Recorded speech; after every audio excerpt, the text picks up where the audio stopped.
asking ourselves, what is the next thing we need to learn? From Rwanda to Kenya, it was proof of concept. Kenya to Ethiopia, lending in closed economy. And then going from Ethiopia to South Sudan, how fragile of a state can we work in? The change that needs to happen in communities for people to live with dignity, with resources, is so much more significantly important than my fear of failure.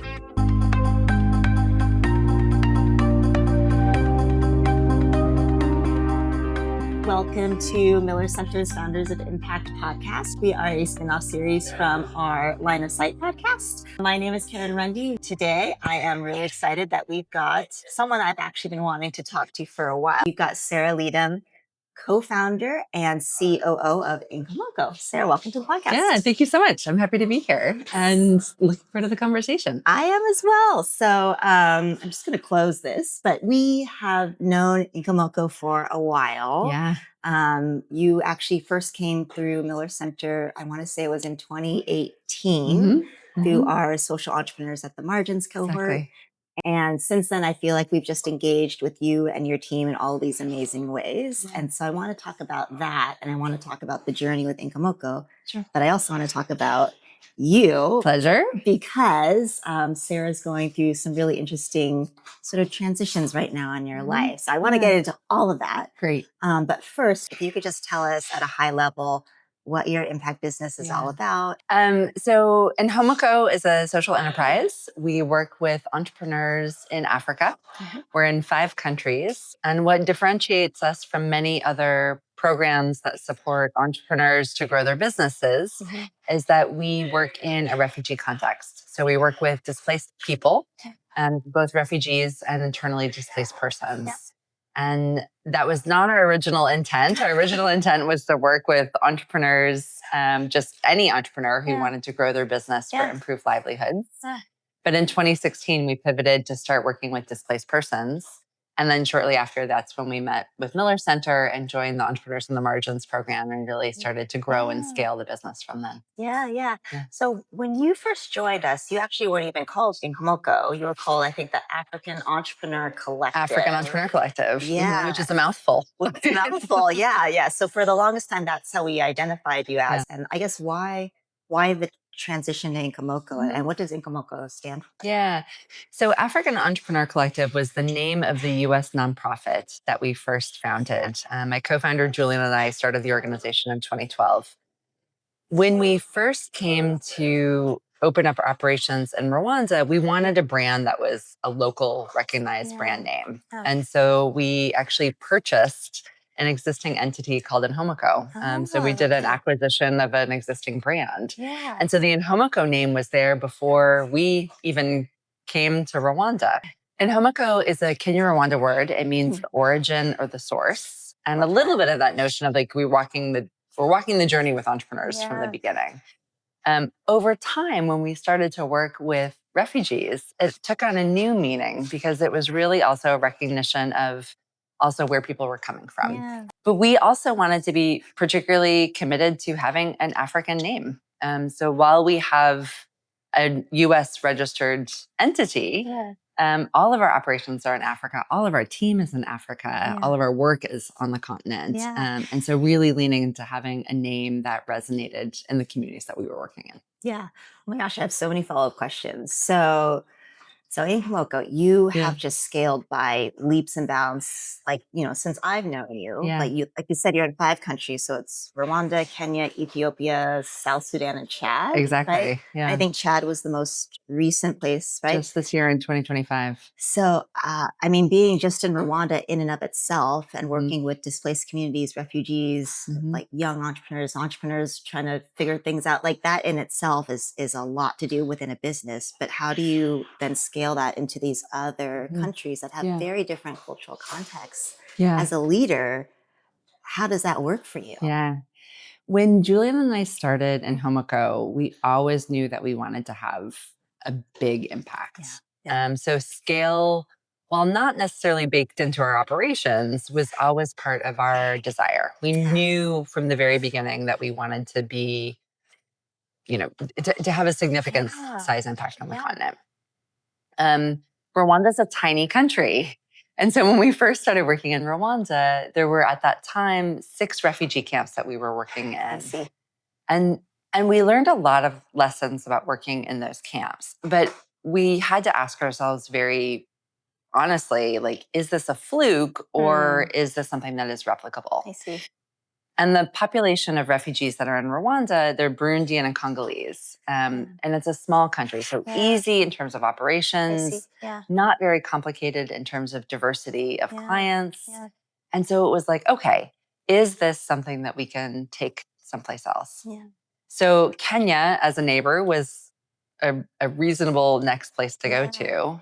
And asking ourselves, can we work in some place that has a more diverse population, much larger size? So at the time, there were 250,000 refugees in all of Rwanda.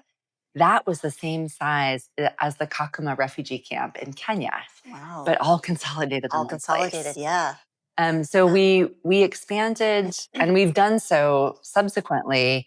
Every place that we've gone to, we've been asking ourselves, what is the next thing we need to learn? So from Rwanda to Kenya, it was proof of concept. Does this hold in a more complicated environment? From Kenya to Ethiopia, it was, can we also do lending in this kind of complicated environment that Ethiopia offers with a closed economy? And then going from Ethiopia to South Sudan, that was really asking ourselves questions around how fragile of a state can we work in? And then going from South Sudan to Chad, we have this year, there are 2,000 Sudanese a day coming into Chad as a result of war and displacement in Sudan. And so the question there is, how early is it that we can work with somebody who's an entrepreneur who's freshly arrived, and how early can we actually start that support process for economic livelihoods improvements? I really love the whole model of Inkomoko because actually there's a lot of similarities with how Miller Center for Global Impact operates. So you provide training, consulting, basically all the things you need to think about to be a successful entrepreneur. And also you back them financially, which is a really key critical part to it. It's huge. And so Miller Center, we also became funders ourselves. We launched our own fund a couple of years ago in light of COVID. And it's really been a game changer for us. We only invest in Miller Center entrepreneurs because we know they've gone through our program, they've done their business models, they've put together financials. So we've already kind of done that due diligence and walked with them in the process. So we then can confidently back them with our capital.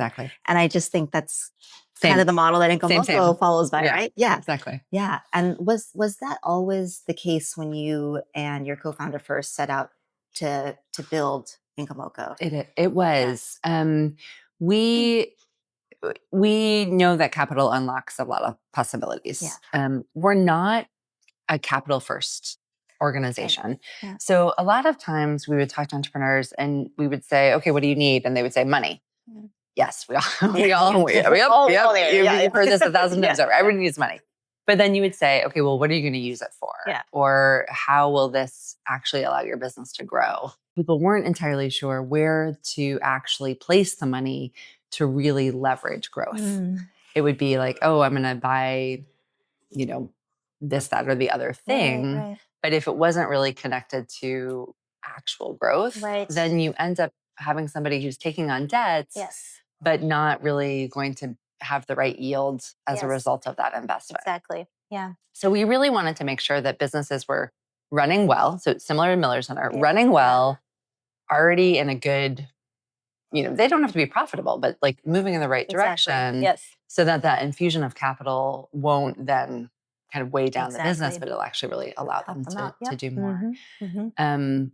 So our hope is that even at the rates that we charge below market rates, but it still is expensive finance and it globally, right? So the rates of finance in Africa and many developing markets are so much higher than you find in Western settings.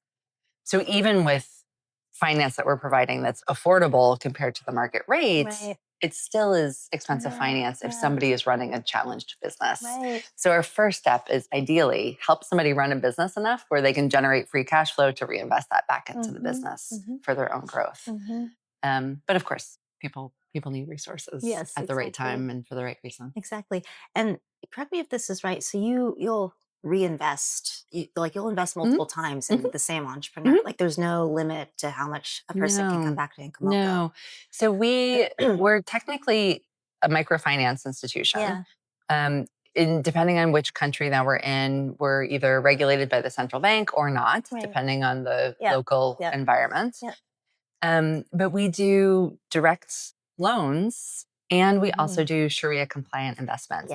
So a lot of our clients are Muslim. And we don't want people to choose between their faith and their finances. Exactly. Yeah. So we have a couple different products available. But once somebody is a borrower of ours, once somebody has been successful, they can keep coming back. And we do up to $50,000. And so we have one entrepreneur in Kenya. He's in a refugee camp. He's taken like $250,000 from us, and he just keeps coming back, 50,000, 50,000. Yeah. That's in local currency, or But we lend in local currency. Yeah. But we've said to him, we're like, we would love to get you to the next level of going into a more formal financial system and graduate kind of out of us.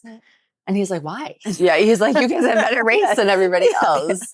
So we would love to see people be able to have this track record to move on to a larger financial system. But the financial systems also need to meet the needs of the entrepreneurs, and they don't. Yes, we know. That's a whole other conversation. It is. But all the things that the potential for impact investing, all the things that are still not quite working. Exactly. That's like a whole other conversation, which we can talk about. We can go there. But I do want to talk about you. So, all right. So 5 countries, is it more than 700 staff?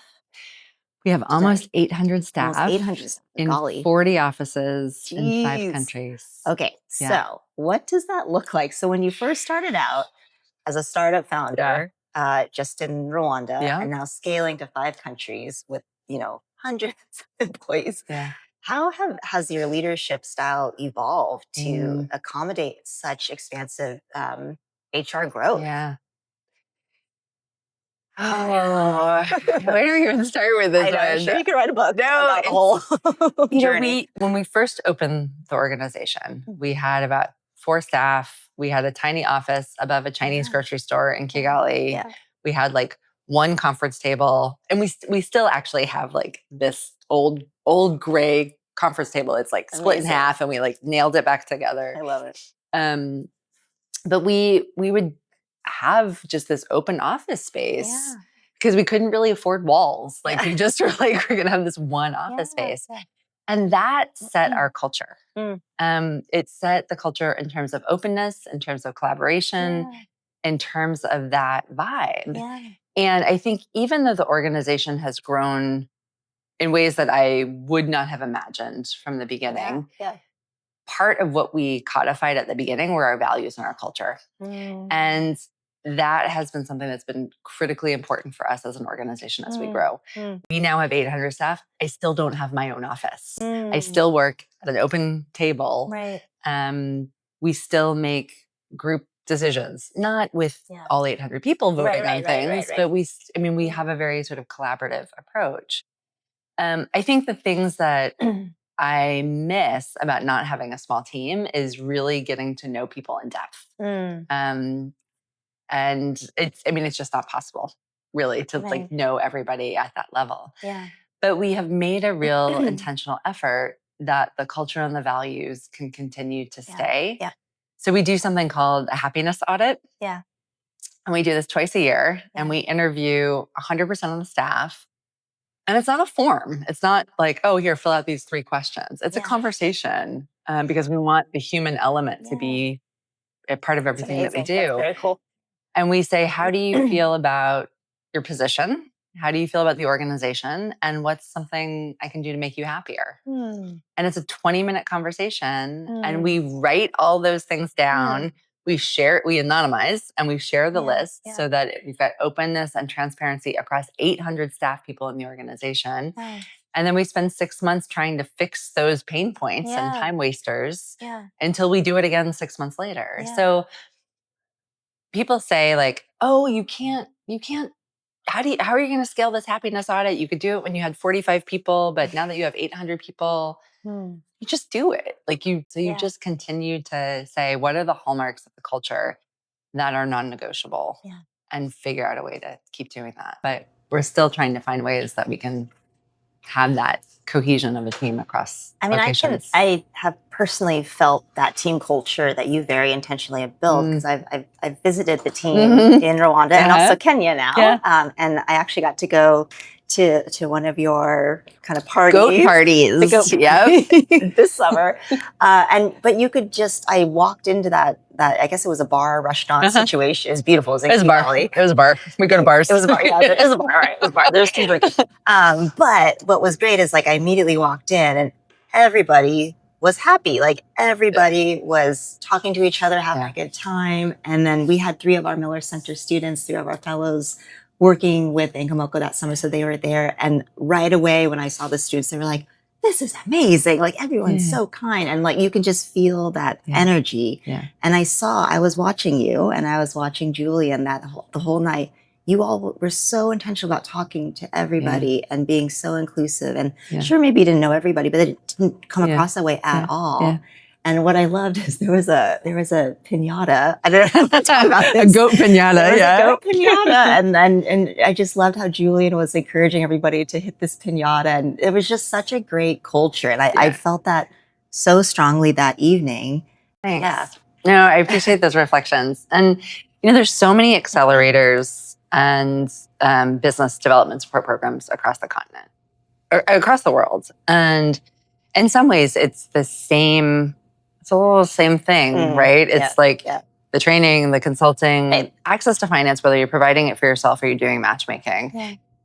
Maybe you've got one audience, or maybe you've got a different audience. You sort of target different groups of people. Yeah. But I think the real differentiator is who your people are, right? You're not selling a product. Exactly. Your people, your team is what makes the organization special.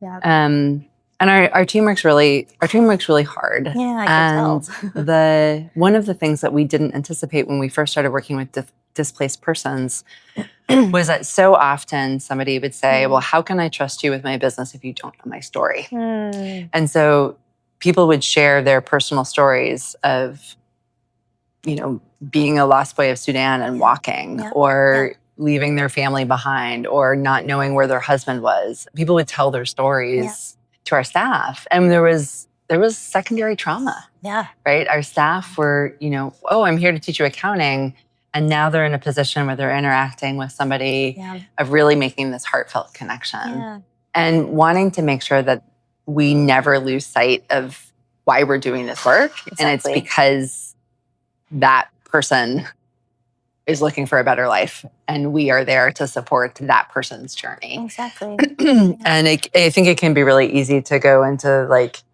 the numbers, and certainly we're excited about all those numbers, but never losing sight of what that means for that family, that individual. But then for us as an organization, how do we take care of our staff? Yes. Right? Yes. Because they're doing that hard work in really complicated environments with limited resources. I mean, we can be long stories about limited resources, but really making sure our team feels loved and supported. And and we refer to each other as goats, the greatest of all teams. Yes. And that initial party, this goat party, actually started with somebody that we had who worked with us. And when he left, he said, the thing that I want to do is just have a beer and a goat barbecue, and let's just all come together and celebrate. And that has been something that we've continued to do, that we hold each other up in hard times. We celebrate successes. We have a beer or a Fanta. Yeah. And we roast a goat. Now we roast many goats. Yeah. And potatoes for the vegetarians. Yes, love it. But it's become part of our culture. That's very, very cool. So I think it's one thing to take care of your team and make sure that they're good, but then the leaders behind that, they also need the love and the care too. And I think that's something that we at Miller Center really taking a hard look at especially as we're building out our entrepreneur network in this beautiful community of entrepreneurs like yourself and Julian. Yes, we look at the business support and all of that in your organizational capacity, but we're really interested in the human behind the business and making sure that you have the support that you need to keep doing this amazing, impactful work that you're doing. Yeah. So there's a couple questions in there. I think for you, I mean, you've been going at this now for how many years? 13. 13 years. That's a big chunk of your life and a big chunk of your identity. And how have you taken care of yourself over the years, especially as you're going through rapid scaling? You know, you've got a co-founder that you have to make all these decisions with, like living in, you know, East and Central Africa, like, because you're from the US originally, like, all of these things. Like, how have you taken care of yourself, or maybe haven't taken care of yourself over the years, to make sure that you can show up for your team? There are seasons for sure. There's seasons. There's seasons. I get so much joy from this work. And I know that that can come across as a cliche, but like there is something so satisfying about doing this work that really does fill me up. And Julian, she gets filled up when she goes to actually speak to our entrepreneurs. I actually get really like refueled when I see our staff succeed. So it's this interesting partnership between the two of us. We each have different things that like make us feel a lot of joy. And we each have different types of successes. And having a co-founder that you can do this with. I mean, I don't know how people launch organizations without like a partner in this, because it was critical for me to be able to do this work with a partner. And to be able to carry each other when stuff is hard. There have been a lot of great resources that we've found along the way. We're Equine Green Fellows. Miller Center has been amazing. I actually was at a Miller Center event with you, Karen, last year in Kenya. And there was an opening exercise that I still reflect back on like a year and a half later.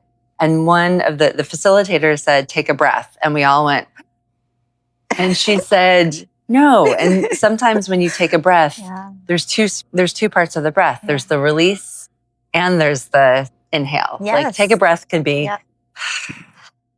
and that is something that I've thought about so much, of that you make more space to fill yourself up when you also get a chance to release some things as well.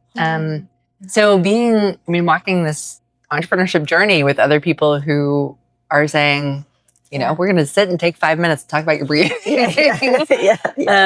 But being part of a larger network of people who care and understand about the same things that we do, I mean, is like second to none in terms of self-care. I also think we each have our different cycles.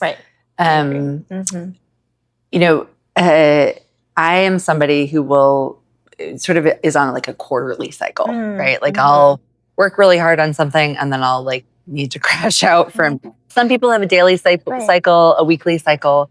For me, it's much more seasonal. And so I feel like I've got that stamina to go, but then I need to regroup and take a beat. But yeah, I don't know. I don't know what the yardstick is of, do we take good care of ourselves? I think I definitely have had moments of burnout in this as well. A few years ago, we have a company sabbatical policy, which is beautiful. So it's 3 months paid leave after 5 years to take a sabbatical. And I took very much full advantage of that. Good for you. That's amazing. It was amazing. And I traveled around the world and I met with indigenous beekeepers to talk about. I wanted to ask you about beekeeping, actually, because I saw that on your LinkedIn. It's my thing. But it was a time when it was just totally outside of what I had known anything about, which was really fun. And people were so willing to open up their homes. But the number one thing that was a reminder for me in that time was that I didn't have to have the answers. And I got to go and I got to ask questions and I got to go and be curious. And that for me was almost like it was a big mental refresh also in how I wanted to show up as a leader, to say, I've actually really tried to supply answers. I don't have them. And just to that was a moment where we had gotten so big, there's no way I could know the answers. There's no way I could know everything that needed to happen. And so stepping away from the work for a minute into a totally different context and getting to ask questions and be a student again was really helpful for me to like come back to that place of real learning. Yeah, yeah. So that's very cool. And I think coming back to what you said about like how do people do this by themselves, like you and your co-founder Julian have had this amazing partnership for so many years. I was wondering if we could talk a little bit about that, because I think it is a really special just relationship that you've built professionally together. So if we could walk back in time to when Sara and Julian first met and like had this amazing idea, like where were you? I'd love to hear your story. Julian and I were both working in the Bay Area focused on education equity for Black and Brown students. She was working for an organization called College Track that was focused on first-generation college students. And I was working for an organization called Level Playing Field Institute, which was focused on Black and Brown students into math and science and higher education. And we both had these values around who has access to resources, the powerful transformative experience of education, and like what is possible when people have resources. We decided to quit our jobs, backpack through West Africa, and we went to a Thai restaurant. Julian brought a Lonely Planet guidebook, opened up, and there was like on the inside of the guidebook that was like sample itinerary of West Africa. And we were like, okay, we'll do that. We'll do that, yeah. But we found ourselves in Mali a couple months into the trip and met these young entrepreneurs who had everything stacked against them. It was November 2010. There was a trade sanctions from France. There was a teacher's strike. There was a drought. There was just the end of Gaddafi had just been killed, and so there were like heavily armed people in the country. It was right before there was a coup that happened in Mali. But we met these young people who were like, we don't have any other options. We want to grow businesses. We need resources. We need access to markets. How do we do this? And, living in Silicon Valley, you have somebody that writes an idea on a Post-it note and can get it funded. And here were these like really deeply connected young people who knew what their communities needed, but just didn't have access. And so that was the injustice of that was compelling. And so when we came back to the Bay Area, we became the person who wrote, the Post-it note, and started with a grant from a Bay Area philanthropist who gave us $100,000 and said, go do what you do, give it a try.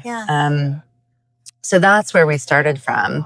In those early days, you're both doing everything, right? So Julian is an amazing public speaker, an amazing fundraiser. She's got vision. She's got so much vision. I think you're a great public speaker too. Oh, thank you. And then I like the operational side. But at the beginning, there was no luxury of defining our roles. So you had to, as a co-founder, just be in lockstep to say, all right, you take this, I'm going to take this, we're going to do this. And we talked about work, breakfast, lunch, and dinner. And you eat, sleep, and breathe it. And we did for years. And it was really, really beautiful to be able to have that partnership. And as we grew as an organization, we then became more specialized. At this point, we have now a 4-person C-suite. And as a team of C-suite leaders, we now really focus on, we call ourselves the CXOs, because that middle letter, which is really your functional specialty, doesn't matter sometimes as much as the leadership qualities that you're bringing as the chief officer. So we've got the chief financial officer, the chief program officer, the chief executive officer, the chief operations officer. But leading an organization aligned on what the leadership values and expectations are has been really important for us to have that cohesion rather than each of us coming into our silos. But that co-founder relationship, though, is special and unlike any other. And I don't know how people do it without a co-founder, honestly. And I think I've also heard like kind of the opposite, where there are some folks that had a co-founder and multiple co-founders and it ended up, acrimonious because as you grow, the roles get muddy and egos start to get bigger. But it didn't necessarily feel that way with you and Julian. Yeah. No. And we have really different personalities. Yes, you do. And so we have different personalities. We express ourselves differently, but we're aligned on values and we're aligned on wanting what's best for the organization. Yes. And I don't know if there's a difference with a social enterprise versus co-founders for something that's a little bit more commercially minded, but the impact is really important. We disagree with each other, and also I think it's important that we disagree with each other publicly, not because we want to have people uncomfortable in our boardroom or whatever, but just that reminder that it's okay when you have this, and the power dynamics of this, right? So we're these two white women from the U.S. And our team is all African, and so there's times when at all times we have a different kind of power as the founders with the identities that we do. Yeah. And so disagreeing with each other is also part of demonstrating to our team, like, let's have disagreements, let's have hearty, conversations. But we've made it work, and it's been really, really special. I appreciate you saying that, because I think at Miller Center, we've historically, we're not a very big team. We're 24 people-ish. I think at Miller Center, we're also very mission aligned, and we're all here because we want to be. And that's actually so refreshing. I don't take that for granted at all. Like, I genuinely love working with everybody at Miller Center. But I think we've at times have fallen into a pattern of like ruinous empathy and being afraid to be radically candid with each other. And our executive director, Bridget, has really tried to help us encourage to have these conversations. And it's okay to actually disagree and still be respectful. Like, exactly. It's actually really healthy to do that in an organization, because that's how you're able to move forward. And so, I mean, to Bridget's credit and her leadership, like, our team has really made a conscious effort to communicate in that way, especially if you have these different roles and you can oftentimes be siloed. Being able to talk and relate and understand that person's perspective just goes a long, long way. And you see the ripple effects of that kind of way that you operate. So I really appreciate that you are able to, that you're willing to have those kinds of maybe uncomfortable conversations. So you use the language of Kim Scott's book, Radical Candor, right? So that book, Radical Candor, there's 4 different quadrants. Right. The ideal communication is radical candor, where you care personally and challenge directly. And sort of the worst version is ruinous empathy, where you aren't willing to say to anybody what is actually going on.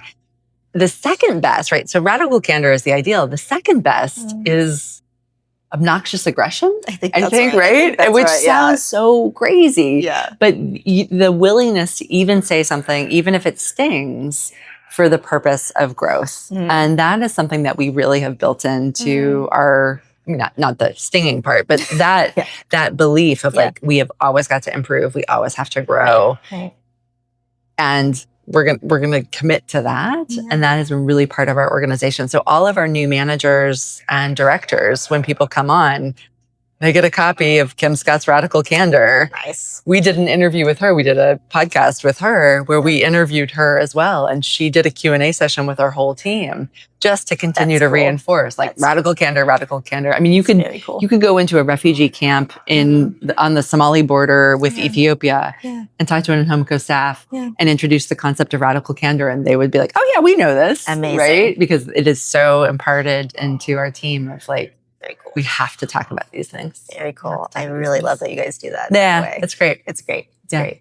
Well, I actually want to acknowledge where we're at. So we are, the last time I actually saw you was in Kenya, but we're actually not in Kenya. We are, we're actually not in Kenya anymore, Toto. Yeah. You're actually at San Antonio University at Miller Center's headquarters. There's a reason why Sara is actually physically here with us. Yeah. So 2 things are happening this week. One is that there is the in-residence program with all of the cohort of entrepreneurs that Miller Center is supporting. Okay. And as we were just talking about, that building that connection of other entrepreneurs is really important. And so delighted to be able to be here for that. But the in residence also kicked off with an award ceremony, and we were really delighted that Miller Center chose Inkomoko, as well as our fellow microfinance institution, Numita, as recipients of an award for our social impact. So that was part of why I'm here this week, is to connect with other entrepreneurs and also to bask in the accolades for the impact that we've made. So thank you for that. Of course, obviously, of course. I mean, it feels like a kind of a beautiful full circle moment, celebrating and awarding Inkomoko and Numita this year, just because we've known you, both you and Mina, for so long, and to see where you started, especially in your journey here at Miller Center and where you are now, and the tremendous scale both of your enterprises have had in a Pan-African context is like, it's tremendous. And also thinking about the amount of capital you've collectively raised and also dispersed is, that's a non-trivial thing. And I think it's really important. We think it's really important to celebrate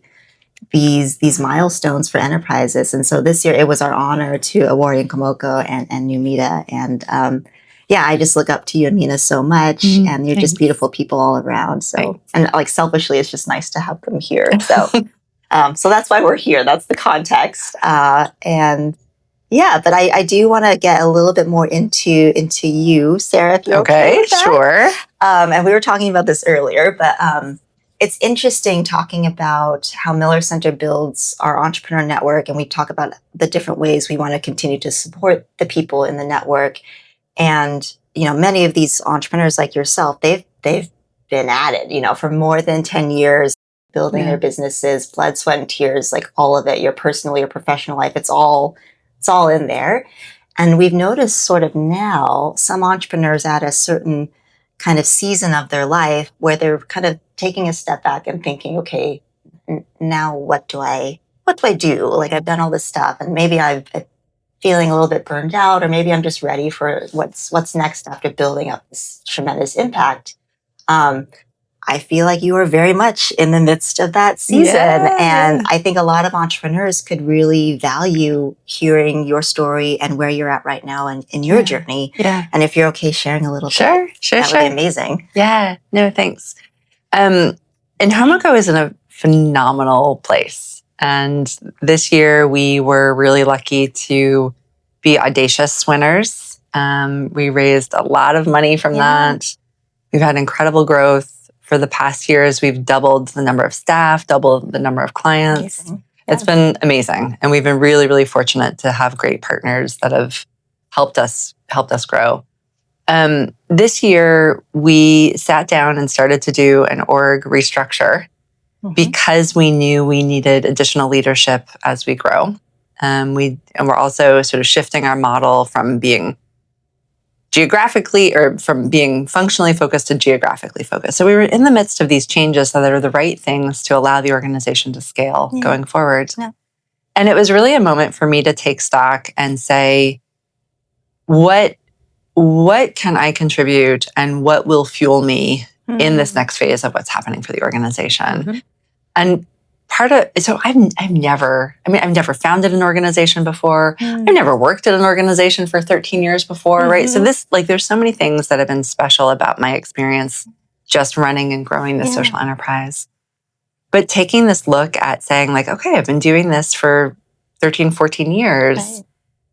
And in service of what the organization needs next, do I have what the organization needs? And I had an advisor who said, Sarah, don't worry. You as the founder have that commitment. And that's like the number one thing is you've got the commitment to grow, the commitment to learn, the commitment to the mission. But also recognizing that the organization also needs new things, needs different types of leadership at different stages of the organization. And what the organization is calling me to do next is not what is giving me energy. So in this, I was not planning on stepping down.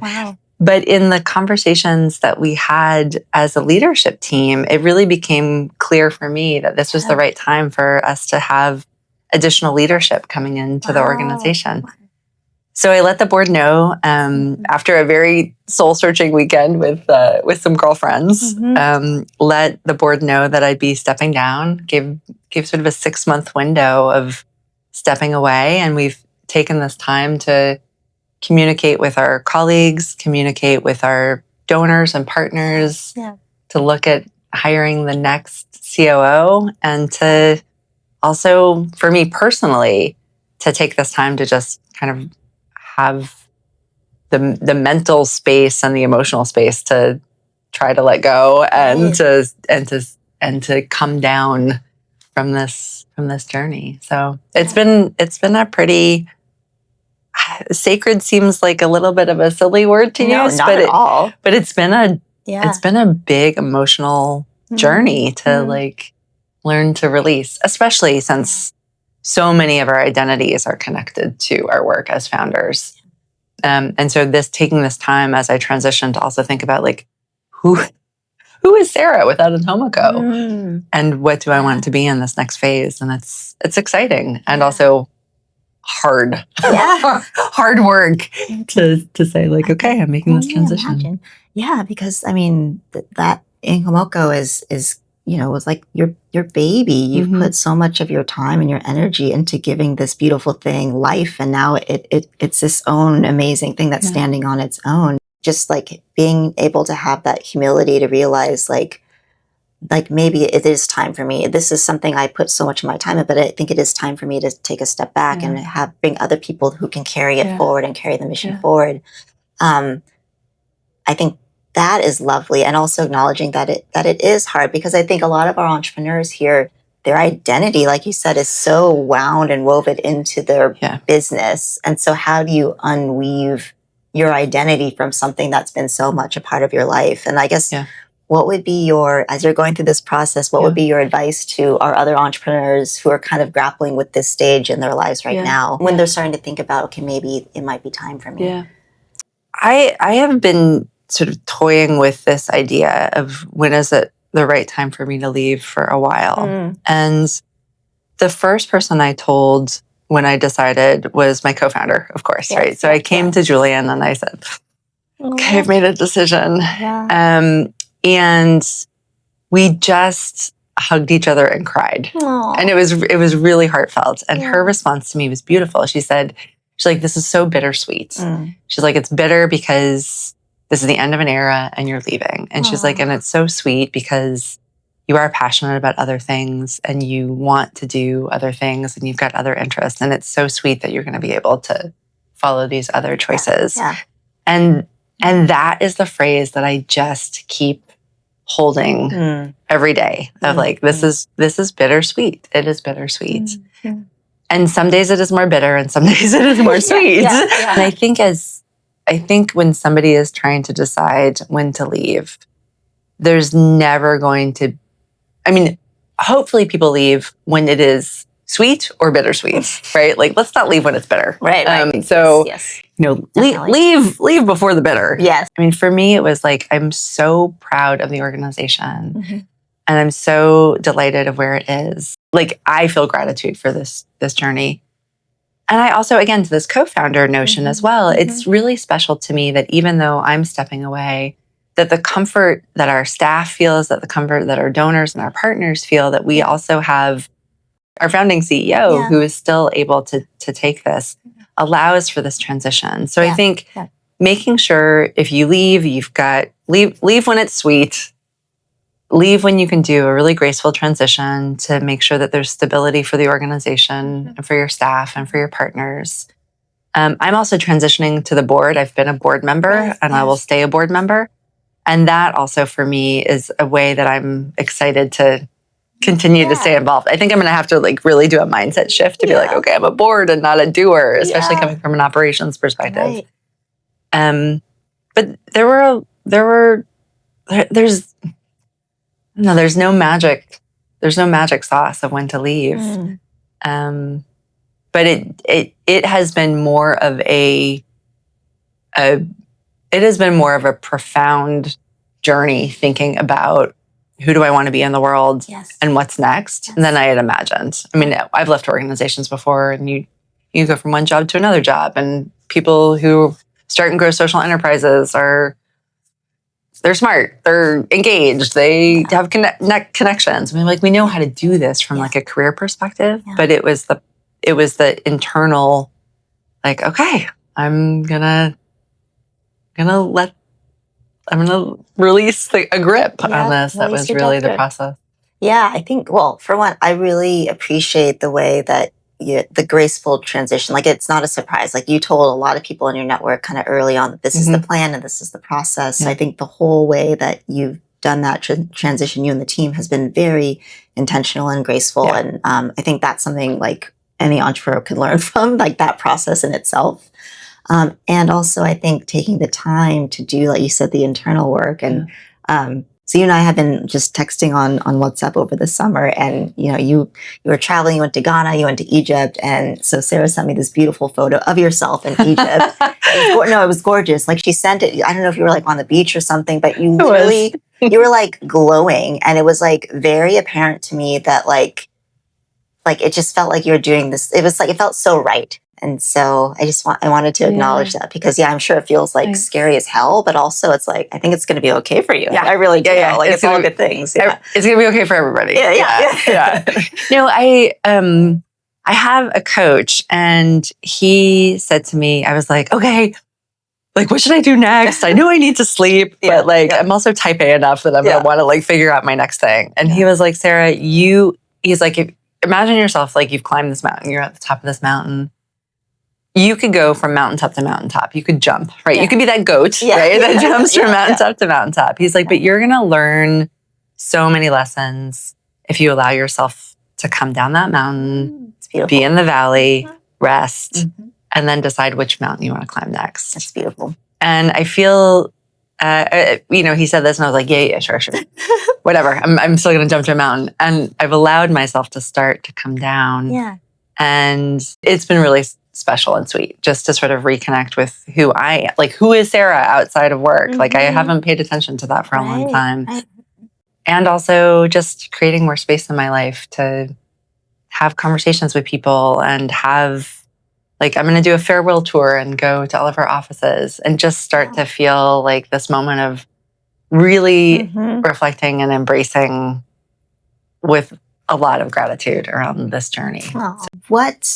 What would be your advice? And this is what I ask everybody, but what would be your advice to an entrepreneur who's thinking about starting an impact business? Oh, gosh. Like so many things. So many things.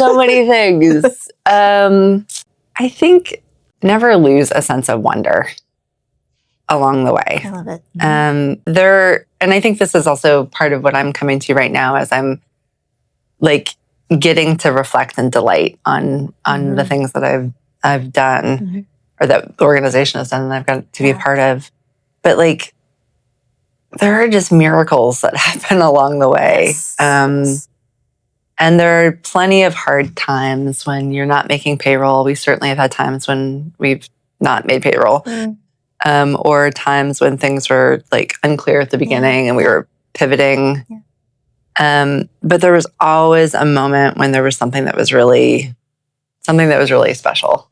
And taking that time to just to like feel those moments of wonder when stuff clicks. Yes. And I think the other thing is the world needs change. And I was here the other day and there was a whiteboard that talked about the 4 fatal fears. Yes. Right. Yes. And it was like fear of failure, fear of like discomfort, fear of like lack of acceptance.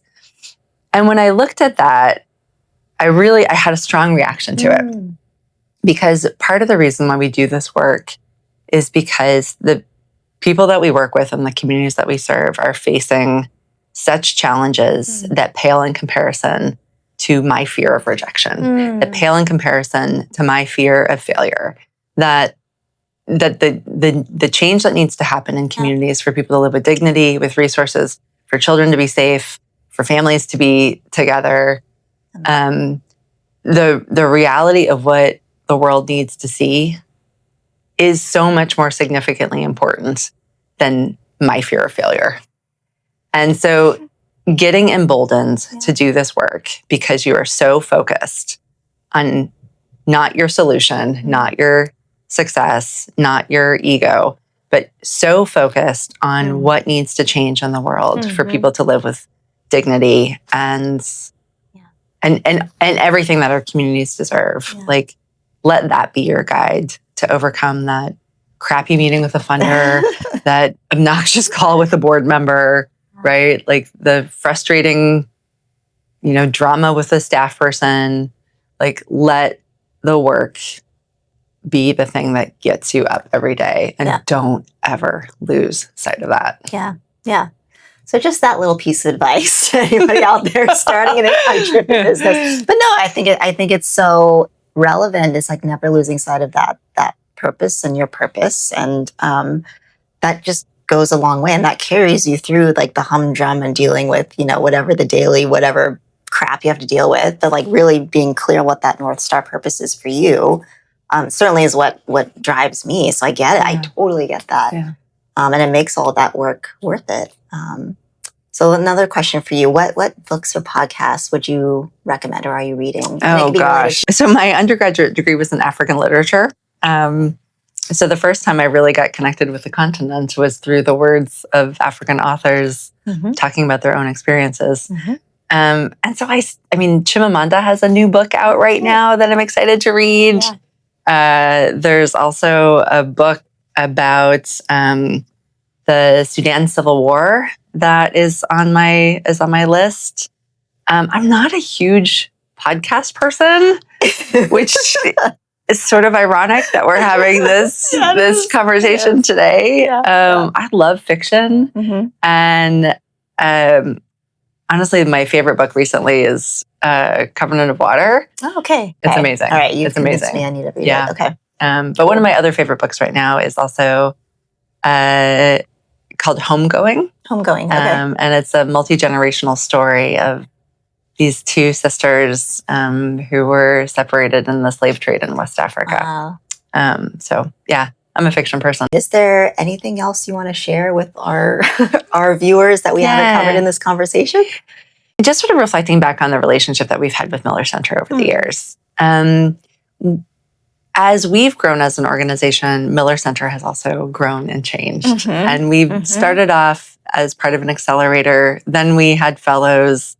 Then you've got convenings. Yes. Then you've got also research of stuff that's coming together. There's more and more that's happening. And I think as each of our businesses evolve, just letting those relationships continue to grow and finding the people that are aligned with you, who have your back, and just building those relationships over the year can be really, really supportive and really valuable. Yeah. So thank you for walking this journey with us, for sure. Of course, we always will walk the journey with you, for sure.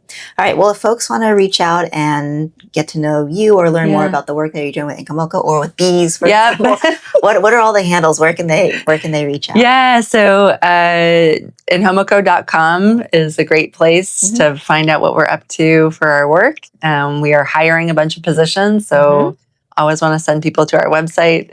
And then I'm on LinkedIn and Twitter, X, whatever we're calling it. Yeah. So Sara E. Leedom. So find me, and I would be happy to reach out. Yeah. If anybody's got questions, I'm happy to support fellow entrepreneurs along the way. Oh, thank you so much, Sara. This is a really great conversation. Yeah, thanks, Karen. All right. Well, thank you, everybody. And we'll see you on the other side.